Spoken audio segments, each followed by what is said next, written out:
अरे ये क्या, भगवान जगन्नाथ चोरी के लिए निकल पड़े। पुरी में उस रात मंदिर के पुजारी कांप रहे थे। दरवाजे खुले थे, भोग गायब था और मंदिर के बाहर नंगे पांव एक छोटा सा बच्चा रोता हुआ बैठा था।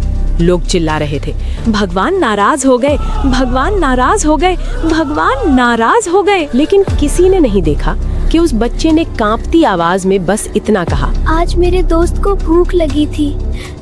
और तभी किसी ने फुसफुसा कर कहा, ये बालक भगवान जगन्नाथ का दोस्त कैसे हो सकता है? हाँ, ये असंभव लगता है, कुछ तो गड़बड़ है। पुरी के उसी विशाल मंदिर के पीछे जहाँ रोज घंटियां बजती थीं, जहाँ फूलों की खुशबू रहती थी, वहाँ एक छोटा सा कमरा था। वो कमरा किसी पुजारी का नहीं था, किसी राजा का नहीं था, वो था नीलू का। नीलू की उम्र कोई ठीक नहीं जानता था। कुछ कहते थे 5 साल, कुछ कहते थे 7। नीलू अनाथ था, न माँ न बाप न कोई घर। जब लोग पूछते तू कहाँ रहता है, तो वो मुस्कुरा कर कहता, यही बाबा के घर। लोग हंसते थे, पर नीलू सच कह रहा था। हर सुबह जब मंदिर के कपाट खुलते, नीलू सबसे पहले पहुंच जाता। वो झाड़ू नहीं लगाता था, वो फूल नहीं चढ़ाता था, वो बस जगन्नाथ जी के सामने बैठकर धीरे से कहता, आज आप जल्दी मत जाना। जैसे कोई दोस्त दूसरे दोस्त से बात करता है। कभी कभी वो शिकायत करता, कल आपने मुझे सपने में भी नहीं बुलाया। कभी हंसता, आज आपके लिए नई कहानी लाया हूँ। पुजारी देखते थे पर अनदेखा कर देते थे। उनके लिए नीलू बस एक अनाथ बच्चा था, पर नीलू के लिए जगन्नाथ ही सब कुछ थे। वो दिन जब सब कुछ बदलने वाला था। उस दिन बारिश बहुत जोर से हो रही थी। भोग की तैयारी देर से हुई, पुजारी परेशान थे, भीड़ ज्यादा थी। नीलू को उस दिन प्रसाद नहीं मिला। वो मंदिर के कोने में चुपचाप बैठा रहा, आंखें नीचे, पेट खाली। रात होने लगी। मंदिर बंद होने से पहले नीलू धीरे धीरे उठा और जगन्नाथ जी के सामने गया। उसकी आवाज कांप रही थी, आज आप खाना मत खाना, क्योंकि आज मेरे दोस्त को भूख थी है। एक पुजारी गुस्से में बोला, चल हट, ये भगवान है। नीलू ने सिर झुका लिया, पर जाते जाते धीरे से फुसफुसाया, अगर आप नहीं आए तो आज मैं सो नहीं पाऊंगा। वो रात जब चोरी हुई, आधी रात, मंदिर शांत था। अचानक शोर मचा, भोग गायब है। लड्डू, फल, मिठाई सब नहीं थे। पुजारी दौड़े, दरवाजे बंद थे, ताले सही थे, कोई बाहर से नहीं आ सकता था। तो फिर तभी किसी ने देखा, मंदिर के बाहर नीलू बैठा था। उसके हाथ में आधा लड्डू था और आंखों में डर। भीड़ इकट्ठा हो गई। कोई चिल्लाया, भगवान चोरी करने निकल पड़े। कोई बोला, ये बच्चा चोर है। नीलू कांपने लगा। उसने बस इतना कहा, उन्होंने खुद दिया। पुजारी गुस्से में बोले, भगवान खाना नहीं देते, तू चोरी करता है। नीलू रो पड़ा। उसने जमीन पर बैठकर जोर से कहा, आप लोग नहीं समझते। भीड़ शांत हो गई। नीलू बोला, दोस्तों, जब मुझे डर लगता है वो आते हैं, जब भूख लगती है वो हंसाते हैं। आज उन्होंने कहा तुम सो जाओ, मैं देख लूंगा। सन्नाटा। लेकिन यहीं कहानी खत्म नहीं होती। उसी पल मंदिर के अंदर से घंटी अपने आप बज उठी और जगन्नाथ जी की आंखों से जैसे चमक निकल पड़ी। पुजारी पीछे हट गए। किसी ने कांपते हुए कहा, अगर बच्चा झूठ नहीं बोल रहा तो इसका मतलब भगवान सच में किसी की मनोकामना पूरा करने निकल पड़े थे। लेकिन सवाल अब भी था, भगवान किसी की सुन लेते हैं और किसी की नहीं। ऐसा क्यों? क्या अगला दिन नीलू के लिए चमत्कार लाएगा या सबसे बड़ी सजा? जब लोगों ने सोचा अब अच्छा होगा, लेकिन भगवान ने सबसे कठिन रास्ता चुना। अगली सुबह जब सबको लगा अब चमत्कार होगा, पुरी में सुबह होते ही खबर फैल गई। रात भगवान ने भोग खुद बाहर भेजा। एक बच्चे के लिए भगवान चले आए। अब तो इस बच्चे की किस्मत बदल जाएगी। मंदिर के बाहर भीड़ थी। लोग नीलू को देखने आए। कोई सिक्का दे रहा था, कोई मिठाई, कोई सिर पर हाथ फेर रहा था। नीलू बस चुप था। वो बार बार मंदिर के दरवाजे की तरफ देख रहा था, जैसे किसी का इंतजार हो। नीलू की एक ही जिद। एक पुजारी ने पूछा, बोल बेटा क्या चाहिए? नीलू ने सिर हिलाया, कुछ नहीं। नीलू बोला, बस आज रात भी वो आएंगे ना? पुजारी चुप हो गया, क्योंकि वो नहीं जानता था कि भगवान हर रात किसी के लिए आते हैं या नहीं। पहला झटका, जब सब उल्टा हो गया। दोपहर होते होते मंदिर समिति की बैठक हुई। कुछ बुजुर्ग पुजारी बोले, ये बच्चा गलत परंपरा बना रहा है। लोग भगवान से दोस्ती समझने लगेंगे। भक्ति डर से नहीं, नियम से चलती है। और फिर फैसला हुआ, नीलू को मंदिर से निकाल दिया जाएगा। शाम होते ही एक पुजारी नीलू के पास आया। अब तुम यहाँ नहीं रह सकते। नीलू ने धीरे से पूछा, तो वो मुझे कहाँ मिलेंगे? पुजारी ने जवाब नहीं दिया। वो पल जब सबको लगा अब अच्छा होगा। लोगों ने सोचा अब बच्चा बाहर जाएगा, कोई सेठ उसे गोद ले लेगा, अब इसका जीवन सुधरेगा। लेकिन किसी ने नहीं देखा कि नीलू मंदिर के बाहर पत्थर पर बैठकर खामोशी से रो रहा था। वो रोते हुए नहीं बोला, वो डरा हुआ था। रात जब भगवान नहीं आए। पहली बार नीलू मंदिर के अंदर नहीं था, वो बाहर बरामदे में लेटा था। आसमान में बादल थे, हवा ठंडी थी। नीलू ने आंखें बंद की और धीरे से कहा, आज आप आओगे ना? कोई जवाब नहीं, घंटियां नहीं बजी, कोई आहट नहीं। नीलू ने फिर कहा, अगर मैंने कुछ गलत कहा हो तो माफ कर देना। लेकिन उस रात भगवान नहीं आए। दूसरा झटका, जब लोग डर गए। अगली सुबह मंदिर में कुछ अजीब हुआ। भोग बना लेकिन स्वाद कड़वा था। पुजारी हैरान। फिर दूसरे दिन फूल मुरझा गए। तीसरे दिन घंटियां अपने आप बीच में रुक गईं। लोग फुसफुसाने लगे, बाबा नाराज है, बच्चे को निकालना ठीक नहीं हुआ। लेकिन तब तक नीलू कहीं और जा चुका था। नीलू का नया रास्ता, जहां सबको लगा अब अच्छा होगा। एक सेठ ने नीलू को अपने घर ले लिया। बड़ा घर, नरम बिस्तर, भरपेट खाना। लोग बोले, देखो भगवान ने दे दिया, अब सब ठीक है। लेकिन पहली रात नीलू बिस्तर पर बैठा रहा, खाना नहीं खाया। सेठ की पत्नी बोली, क्या हुआ? नीलू बोला, यहाँ वो नहीं आते। यहाँ वो नहीं सब हंस आते। पड़े। सबसे बड़ा ट्विस्ट, जहाँ सब गलत साबित हुआ। तीसरी रात नीलू तेज बुखार में कांप रहा था। डॉक्टर आए, दवा दी, लेकिन नीलू बार बार बड़बड़ा रहा था, मैं गलत जगह आ गया, वो मुझे यहाँ नहीं ढूंढ पाएंगे। सेठ डर गया। उसी रात मंदिर में घंटी अपने आप जोर से बज उठी और मुख्य पुजारी बेचैन होकर उठ बैठे। उन्हें सपना आया। जगन्नाथ जी बोले, जिसे तुमने बाहर किया वो मेरा है। सुबह होते ही सेठ नीलू को लेकर मंदिर भागा। लेकिन सवाल ये था, क्या नीलू जीवित रहेगा? क्या भगवान वापस आएंगे?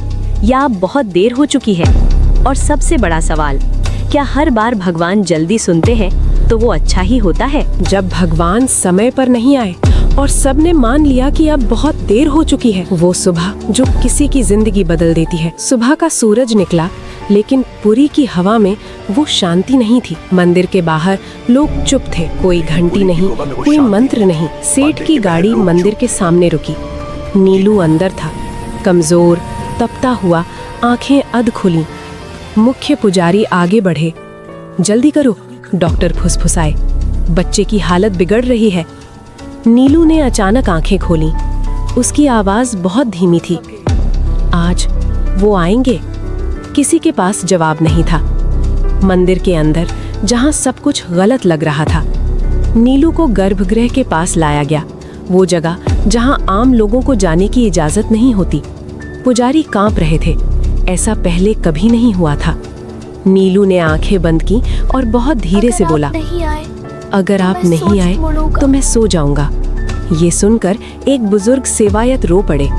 जब लोगों ने पहली बार भगवान से सवाल किया, भीड़ के बीच एक आदमी चिल्लाया, अगर भगवान दोस्त है तो अब कहाँ है? किसी और ने कहा, क्यों भगवान बच्चों से भी देर कर देते हैं? पहली बार पुरी में लोग भगवान से सवाल कर रहे थे और भगवान अब भी चुप थे। वो क्षण जब सबको लगा अब अंत है। नीलू की सांसें तेज हो गईं, हाथ ठंडे पड़ने लगे। डॉक्टर ने सिर हिलाया, हम कुछ नहीं कर सकते। सेठ की पत्नी फूट फूट कर रो पड़ी। पुजारी ने आंखें बंद कर लीं। अगर भगवान दो तो थे तो उन्होंने इसे नैने क्यों दिया? और उसी पल नीलू ने मुस्कुरा दिया, बहुत हल्की मुस्कान। उसने फुसफुसा कर कहा, वो आ गए। सब चौंक गए। कहाँ? किसी ने पूछा। नीलू बोला, पीछे। उसी पल मंदिर के भीतर तेज हवा चली, दिए कांपने लगे, घंटी अपने आप बज उठी।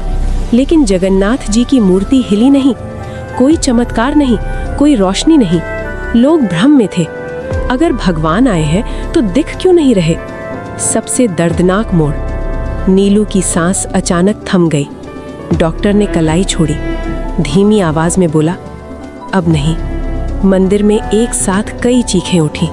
सेठ घुटनों पर गिर पड़ा। पुजारी फूट फूट कर रोने लगे और उसी पल एक पुजारी ने कांपती आवाज में कहा, अगर भगवान दोस्त थे तो उन्होंने इसे मरने क्यों दिया? चुप्पी जो जवाब से ज्यादा भारी थी। नीलू का शरीर शांत था, चेहरे पर डर नहीं था, बस एक अजीब सी शांति। मंदिर के बाहर लोग बैठ गए, कोई बोल नहीं रहा था। पुरी ने पहली बार भगवान की चुप्पी को इतना भारी महसूस किया।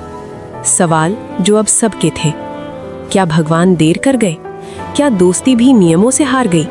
क्या भगवान सिर्फ देने आते हैं या कभी लेने भी?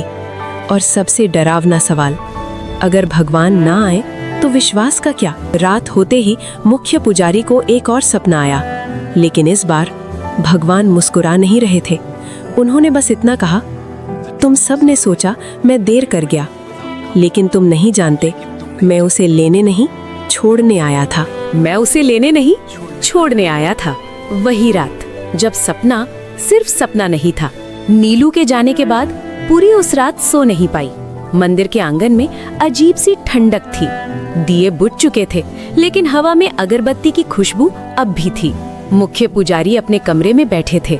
आंखें खुली थीं, लेकिन मन कहीं और था। उन्होंने पहली बार अपने जीवन में भगवान से कुछ नहीं मांगा, बस पूछा, अगर वो आपका था तो आपने उसे हमसे क्यों छीन लिया? उसी क्षण उनकी आंख लग गई और उन्होंने खुद को मंदिर के गर्भगृह में देखा। सब कुछ वैसा ही था जैसा रोज होता है। मूर्ति वही, दिए वही, फूल वही, लेकिन एक फर्क था। जगन्नाथ जी आज सिंहासन पर नहीं थे, वो नीचे खड़े थे और उनके पास नीलू बैठा था। नीलू वैसा नहीं जैसा सबने देखा था। नीलू अब बीमार नहीं था, कमजोर नहीं था। उसके कपड़े साफ थे, चेहरा शांत था, वो हंस रहा था और जगन्नाथ जी उसके बाल सहला रहे थे। पुजारी कांप गए। उन्होंने पूछा, अगर नीलू आपके पास है तो उसका शरीर? अगर नीलू आपके पास है तो उसका शरीर? भगवान ने उनकी तरफ देखा। उनकी आंखों में न गुस्सा था न करुणा, बस सच्चाई। भगवान बोले, तुम सबने समझा मैं देर कर गया, लेकिन नीलू को कभी देर नहीं लगी। पुजारी रो पड़े। तो फिर वो क्यों गया? प्रभु, भगवान जगन्नाथ ने धीरे से कहा, क्योंकि वो रुकने नहीं आया था। भगवान बोले, नीलू इस जीवन में कुछ पाने नहीं आया था, वो भेजा गया था ताकि तुम सब भक्ति और डर में फर्क समझ सको। पुजारी ने कांपते हुए पूछा, पर उसने तो बहुत सहा।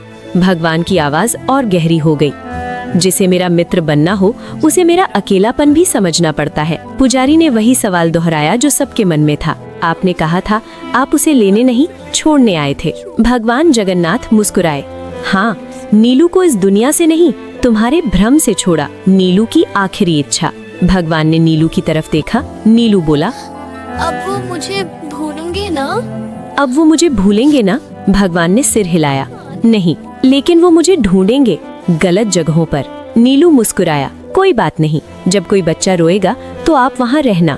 भगवान की आंखें पहली बार नम हुई। पुजारी की आंख खुली। सुबह हो चुकी थी, लेकिन मन अब वैसा नहीं था। उन्होंने तुरंत मंदिर के सभी सेवायतों को बुलाया और कहा, आज से मंदिर में कोई बच्चा बाहर नहीं सोएगा। आज से भक्ति डर से नहीं चलेगी। उसी दिन एक अनाथ बच्ची मंदिर के बाहर मिली। वो रो रही थी। पुजारी ने उसे गोद में उठाया और पहली बार जगन्नाथ मंदिर में एक छोटा सा कमरा बच्चों के लिए खोला गया। लोग बोले, नीलू चला गया, लेकिन सच्चाई ये थी, नीलू अब हर जगह था। कहानी अब सवाल नहीं पूछती, वो चुप करा देती है। लेकिन अभी भी एक चीज बाकी है। अगर नीलू सिर्फ संदेश था, तो असली बदलाव कब आएगा? क्या भगवान सच में किसी की मनोकामना जल्दी और किसी की देर से पूरी करते हैं? चमत्कार जो दिखा नहीं, लेकिन सबको बदल गया। उस सुबह पुरी में कुछ भी अलग नहीं दिख रहा था। सूरज वैसे ही निकला, घंटियां वैसे ही बजी, भीड़ वैसे ही आई, लेकिन जिनकी आंखें खुल चुकी थीं, उन्हें सब कुछ अलग लग रहा था। मुख्य पुजारी पहली बार भीड़ से पहले मंदिर के बाहर खड़े थे, वहाँ जहाँ नीलू बैठा करता था। नीलू की जगह पर आज एक छोटा सा कपड़ा रखा था। उस पर फूल नहीं थे, दिया भी नहीं था, बस एक साधारण सी चटाई। एक सेवायत ने पूछा, ये किसके लिए है? पुजारी ने कहा, उसके लिए जो आ जाएगा। धीरे धीरे फैलती बात। पहले दिन एक बच्चा आया, दूसरे दिन 2, तीसरे दिन 4। कोई नहीं जानता था कि खबर कैसे फैली। बस इतना हुआ कि अब मंदिर के बाहर कोई बच्चा अकेला नहीं बैठता था। पहला बदलाव पूजा में। एक दिन भोग की थाली आई। पुजारी ने हाथ जोड़े और पहली बार ये शब्द बोले, अगर किसी बच्चे को आज भूख है तो पहले उसे। सेवायत चौंक गए, पर किसी ने विरोध नहीं किया। लोगों के भीतर शुरू हुई हलचल। भीड़ में एक आदमी फुसफुसाया, पहले भगवान से डर लगता था, अब थोड़ा अपना सा लगता है। किसी ने कहा नीलू मर गया और किसी ने जवाब दिया, नहीं, नीलू समझ आ गया जहाँ लोग कुछ और चाहते थे। कुछ लोग नाराज भी थे। एक व्यापारी बोला, हम सालों से चढ़ावा दे रहे हैं, फिर भी हमारी मनोकामना नहीं पूरी होती। दूसरा बोला, एक बच्चा आया और सब बदल गया। पुजारी ने शांत स्वर में कहा, शायद बदलाव मंदिर में नहीं, हम में होना था। एक दिन बारिश हुई। एक शाम तेज बारिश हो रही थी। मंदिर के बाहर एक बच्ची खड़ी थी। वो कुछ नहीं बोली, बस देखती रही। पुजारी बाहर आए, पूछा, किसे ढूंढ रही हो? बच्ची ने कहा, मेरे दोस्त को। पुजारी की आंखें भर आईं। नीलू की मौजूदगी बिना दिखे। कई लोगों ने एक ही बात कही, जब भी किसी बच्चे को खाना मिलता है मुझे लगता है कोई मुस्कुरा रहा है। जब मंदिर शांत होता है लगता है कोई बैठा सुन रहा है। कोई नाम नहीं लेता था, पर सब जानते थे। मनोकामना का सच धीरे धीरे खुलता।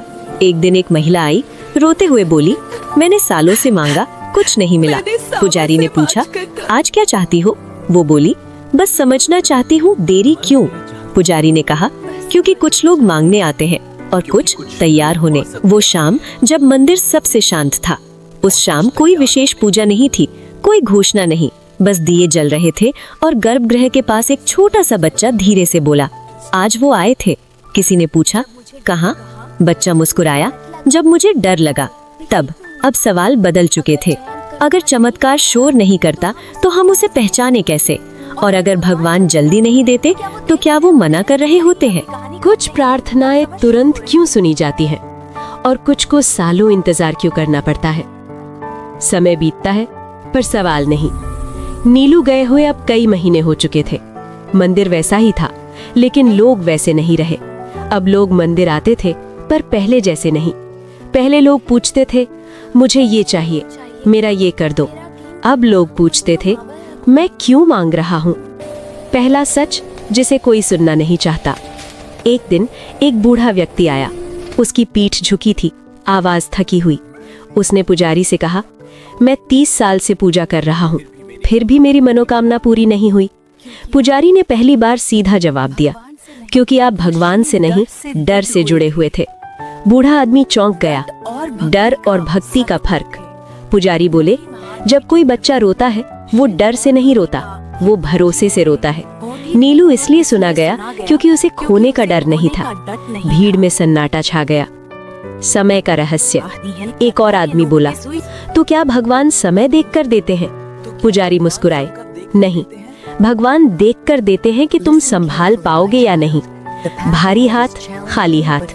पुजारी ने जमीन से एक पत्थर उठाया, फिर एक फूल, और कहा, भरा हुआ हाथ फूल नहीं पकड़ सकता और भरा हुआ मन भगवान नहीं। भीड़ में कई लोग आंखें झुका गए। जब देर असल में दया होती है।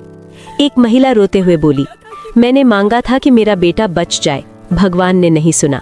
पुजारी ने धीरे से कहा, शायद उन्होंने सुना, पर वो दर्द आपके लिए जरूरी था। ये सुनकर कुछ लोग उठकर चले गए। सच हर किसी के लिए नहीं होता। नीलू की याद फिर से। उसी समय एक छोटा बच्चा मंदिर के बाहर बैठा था। उसने बिना किसी कारण कहा, वो कहते थे अगर अभी नहीं मिला तो मतलब अभी उठाने लायक नहीं हूँ। सब ठिठक गए। तीसरा सच, बच्चा ही क्यों चुना गया? एक सेवायत ने पूछा, भगवान ने बच्चा ही क्यों चुना? पुजारी बोले, क्योंकि बच्चे हिसाब नहीं रखते, वो दोस्ती करते हैं। जब लोग टूटते हैं तब भगवान काम करते हैं। पुजारी ने आखिरी बात कही, भगवान देने से पहले इंसान को तोड़ते नहीं, खाली करते हैं, और जो खाली होना स्वीकार कर ले उसे इंतजार नहीं लगता। अब कहानी अपने आखिरी मोड़ पर है। सिर्फ एक सवाल बचा है, क्या नीलू का असर सिर्फ मंदिर तक था या उससे बाहर भी? क्या भगवान आखिरी बार कोई संकेत देंगे? आखिरी संकेत जो भगवान ने शब्दों में नहीं दिया, वो सुबह जो किसी ने नोटिस नहीं की। उस सुबह पुरी में कुछ भी अलग नहीं दिख रहा था, ना कोई चमत्कार, ना कोई घोषणा, ना कोई आवाज, लेकिन मंदिर के बाहर एक छोटा सा दृश्य था जिसे ज्यादातर लोगों ने देखकर भी अनदेखा कर गए। एक बच्चा मंदिर की सीढ़ियों पर बैठा था। उसके पैरों में चप्पल नहीं थी, हाथ में कोई कटोरा नहीं था। वो बस दिए की लौ को देख रहा था। एक सवाल जो कहानी को पूरा करता है। एक आदमी रुका, पूछा, तू यहाँ क्यों बैठा है? बच्चे ने ऊपर देखा और वही जवाब दिया जो कभी नीलू देता था, अपने दोस्त का इंतजार कर रहा हूँ। आदमी ठिठक गया। बिना दिखे हुआ चमत्कार। उसी पल हवा हल्की सी चली, दिए की लौ सीधी खड़ी हो गई। घंटी नहीं बजी, मूर्ति नहीं हिली, लेकिन जो वहां खड़े थे उन्हें ऐसा लगा कोई सुन रहा है। नीलू की कहानी अब किसी एक की नहीं। धीरे धीरे मंदिर के बाहर और बच्चे आने लगे। कोई रो नहीं रहा था, कोई मांग नहीं कर रहा था, बस बैठे थे। और मंदिर पहली बार इतना शांत था। आखिरी समझ जो देर से आती है। मुख्य पुजारी सीढ़ियों पर बैठ गए और बोले, हम भगवान को अपने समय में बांधना चाहते थे, पर भगवान इंसान को समय के लायक बनाते हैं। सबसे भारी पंक्ति। पुजारी ने आंखें बंद की और बहुत धीरे से कहा, नीलू को भगवान ने नहीं छोड़ा, भगवान ने हमें छोड़ा था, हमारी शर्तों के साथ। जहां कहानी आपसे जुड़ती है। शाम को एक माँ अपने बच्चे का हाथ पकड़कर मंदिर से बाहर निकली। बच्चे ने पूछा, माँ भगवान कहाँ रहते हैं? माँ रुकी, फिर बोली, जहाँ डर नहीं होता। बच्चा मुस्कुराया। अंतिम शब्द। लोग कहते हैं भगवान कुछ लोगों की प्रार्थना तुरंत सुन लेते हैं और कुछ को इंतजार करवाते हैं, लेकिन सच ये है भगवान कभी देर नहीं करते। वो बस तय करते हैं कि कौन मांग रहा है और कौन भरोसा कर रहा है। अंतिम पंक्ति। After silence. अगर आज भगवान चुप है तो समझ लेना वो काम कर रहे हैं, और शायद तुम्हारे भीतर।